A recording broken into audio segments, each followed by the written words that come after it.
What's up guys, and welcome back to Adventure Built. Today we're going to build the ultimate box to hold all your recovery gear, and all for under $200. Stay tuned. Now this right here is the Apache rifle case that I mounted on my 2020 Tacoma back in 2020, and it's been absolutely bomber. I actually did a comparison video between the Apache rifle case and a Pelican rifle case, and I still stand by what I said. This thing blows it out of the water. For what this is, it's actually perfect for holding recovery gear and everything, just to keep all that nastiness out of your rig, and it's very accessible on top of your rig, so it's there when you need it. Now realistically, there's only one thing on this that I would truly change, just because of over the years of using it, I have found it to be kind of a pain in the butt, and that is when I open this up, if I go too far, it falls backwards, and then it is impossible to close up again. I have to kind of reach through and grab it, and it's just a pain. The only thing that I would really change on this is having something to hold that back, or even make it easier to open. Now, going from the 3rd gen Tacoma to the 4th gen Tacoma, I decided that I was going to keep that same rifle case on top of the truck for my recovery gear. One, it's just very functional. Having that rifle case mounted on top of the Prince rack with all your recovery gear right there, it's just, like I said, very functional, very easy to get into. I'm not having to pull out drawers in my drawer system. It's just right there. Two, you can't beat that price point. Those cases retail for $150. You can find them on sale all day long. And number 3, it's just a good, sleek, clean look on top of the truck. Now, I've done a bunch of research to find like really cool whiz-bang ways to make these rifle cases just super cool. You can add lights and chains and all kinds of just things that might make it cool, but I don't know if the reliability is there, so I was staying away from that. I really want this to be minimalist, functional, and just be a good rifle case. It's gonna last a long time, just like the last one. 5 years later, things still kicking. This is where I landed with the new 4th gen Tacoma build. I'm keeping the Harbor Freight Apache rifle case. I picked this one up brand new. It was $150 on sale, 30% off, so it was $105. And then I picked up shocks from Amazon and some hardware, and this is gonna fix the lid flipping all the way open issue, and it should make it a little bit easier to open and stay open and close. So this should fix that issue, and then that's it. And like I said, there's a lot of things you can do to this to make it whiz-bang Instagram cool. However, I don't need lights in it. I don't need colors. I don't need any of that other stuff. They would just be more fluff. I want it rugged and I want it durable. And this is gonna fix the issue with the lid. I'm good with it. These shocks are 10 inches long and they're an 18-pound shock. I'll put links in the description below for all of these. Be sure to check those out in there. This pile here is the hardware that came with the shock itself, and this is the hardware that I got extra because I didn't know if this was gonna be beefy enough, but I think this is going to work. Now, normally you'd have to do a lot of math to kind of figure out, to triangulate how the lid's gonna close with the length of the shock and the compression and all that good stuff.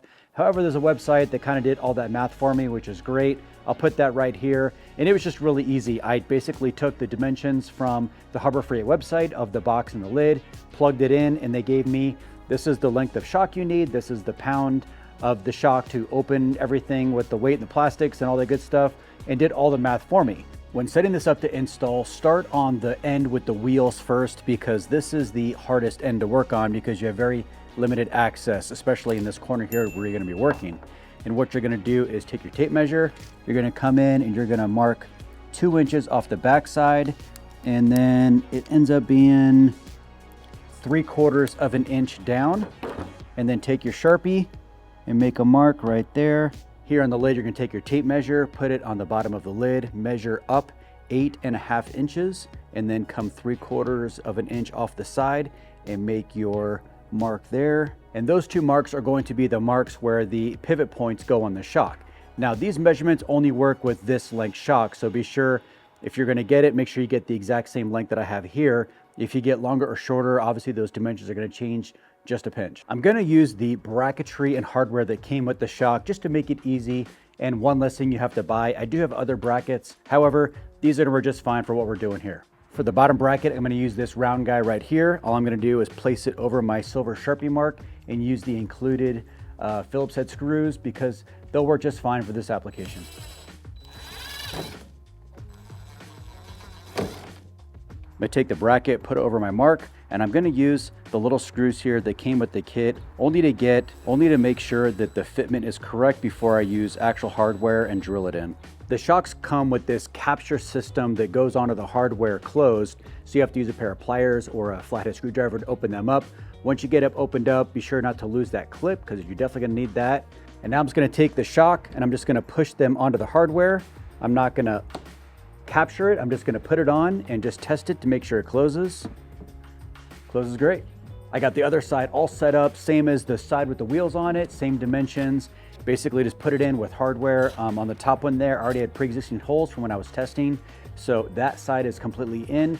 Let's get these shocks put on. With both shocks just sitting in there, everything looks nice and symmetrical and everything closes perfectly, which is a good sign. Nothing is messed up. If I got the math wrong, it would bind like it did before when I did it. So luckily now everything is working great. Now let's permanently mount these shocks into the case. Unfortunately on the bottom hardware, there's nothing else I can do because I can't actually access because of this plate here for the wheel. So these 3 factory screws are pretty much gonna be what's gonna hold it. If you want to, you can take some black RTV and pull those screws out, RTV them in there, which will actually help it kind of stick more once that dries, and it'll also make it nice and waterproof. However, I am gonna pull out this top 2 screws of this piece of hardware here, and I'm replacing it with some stainless steel hardware. These are button head stainless steel screws. These are M4 by 12, and they fit really nicely. There's not a lot sticking out to catch on things, so I like this length. I'll put the links to all of these in the description below, but all I'm gonna do is pull this out, use my drill, make a hole, and mount this nice stainless steel hardware. Also, be sure to use a drill bit where you have to actually spin the screw into the hole, giving you a nice tight fit.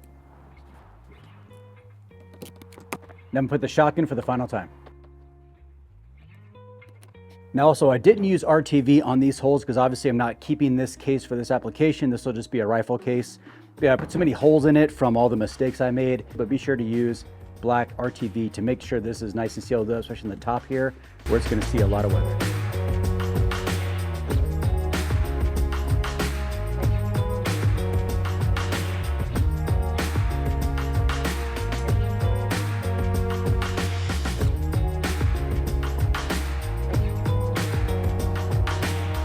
Now this is really cool. Sometimes the best solution is just the easiest solution, and this was definitely easy and very affordable. I want to say it was under 30 bucks to get all of this in here with these shocks, and the hardware came with it.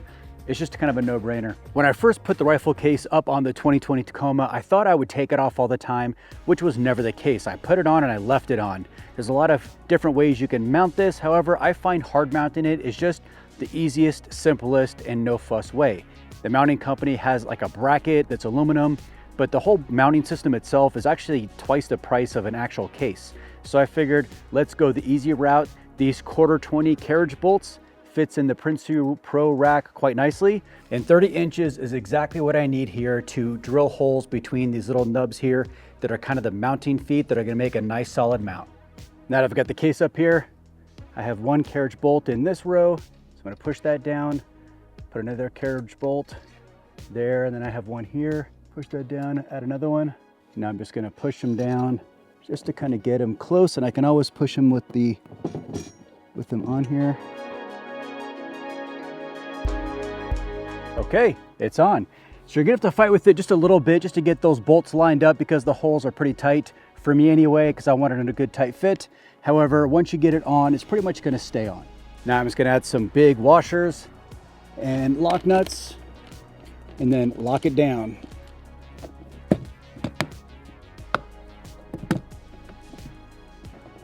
Now how cool is that? Now like I said before, there's a lot of options out here for boxes you can put on top your rig for recovery gear. However, I find that these Apache cases are just the most cost effective and just the easiest to put up here. Adding the shocks to it just makes this the actual ultimate recovery box in my opinion. If after a year you don't like it, you can take the shocks off, put it on a new box, and have a brand new box for less than 150 bucks. So that's a great, great deal. All right, guys, I really hope you enjoyed that install. If you did, be sure to hit that thumbs up, be sure to subscribe, and I will see you guys next time.